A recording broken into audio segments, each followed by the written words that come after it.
Hello class, accounting part 28 में हम लोग ट्रायल बैलेंस जो बनाएंगे वो लेजर बैलेंसेस जो आपको जैसे ऐसे दिए हुए हैं इसके बेसिस पे बनाएंगे। इसके रूल हमने आपको लास्ट टाइम पे बताया था, फिर से बता देते हैं। जितनी भी एसेट्स हैं उनका डेबिट बैलेंस होता है वो डेबिट साइड में लिखी जाएंगी, लायबिलिटी कैपिटल का क्रेडिट बैलेंस होता है वो क्रेडिट साइड में लिखी जाएंगी। परचेज का डेबिट बैलेंस होता है वो डेबिट में लिखा जाएगा, परचेज रिटर्न का क्रेडिट बैलेंस होगा। सेल्स का क्रेडिट बैलेंस होगा तो क्रेडिट में लिखी जाएगी, सेल्स रिटर्न को डेबिट बैलेंस में लिखा जाएगा। इनकम और गेंस का क्रेडिट बैलेंस होता है तो क्रेडिट में लिखी जाती है। एक्सपेंसेस का डेबिट बैलेंस होगा तो डेबिट साइड में लिखी जाएगी। ड्राइंग का जो है वो डेबिट बैलेंस में होता है। अब इसको करना कैसे है, ये रूल्स को कैसे इसमें अप्लाई करेगा वो मैं आपको करके दिखा रहा हूँ, ठीक है। सबसे पहले हम लोग यहाँ पे अपना लिख लेंगे ट्रायल बैलेंस, ठीक है, और एक ऐसा बना लेंगे, ठीक है। इसमें हम लोग ये क्या करेंगे, कुछ कॉलम बनाएंगे, सीरियल नंबर, फिर नेम ऑफ लेजर, ठीक है, फिर यहाँ पे हम लोग लिखेंगे डेबिट बैलेंस और क्रेडिट बैलेंस, ठीक है। अब एक एक उठा के यहाँ से लिखना शुरू करेंगे। जैसे कैपिटल है तो कैपिटल का क्या होता है, क्रेडिट बैलेंस, तो उसको हम लोग क्रेडिट बैलेंस, ठीक है। सेकंड क्या है, सेल्स है, उसका भी कौन सा बैलेंस होता है, क्रेडिट बैलेंस, उसको भी लिख दीजिए।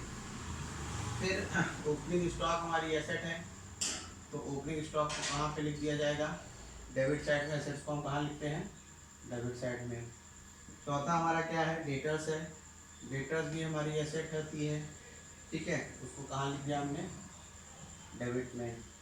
पांचवा जो हमारा क्रेडिटर है, क्रेडिटर हमारी लायबिलिटी होती है, ठीक है, तो लायबिलिटी को हम लोग कहाँ लिखते हैं, क्रेडिट में।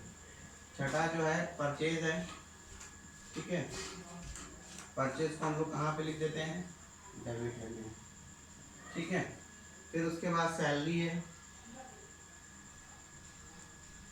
सैलरी जो है हमारे खर्चे हैं उनको भी कहाँ लिख दिया जाएगा, डेबिट में। रेंट के बारे में देखिए लिखा नहीं, रेंट मिल भी सकता है, दे भी सकते हैं, लेकिन यहाँ पर हम लोग ये मान के चलते हैं कि रेंट हमने पे किया है तो इसको भी डेबिट में। कैश हमारी एसेट है, एसेट को कहाँ पे हम लोग लिख देंगे, डेबिट में, क्योंकि एसेट्स को डेबिट में लिखा जाता है, ठीक है। 10th है इंश्योरेंस, इंश्योरेंस जो है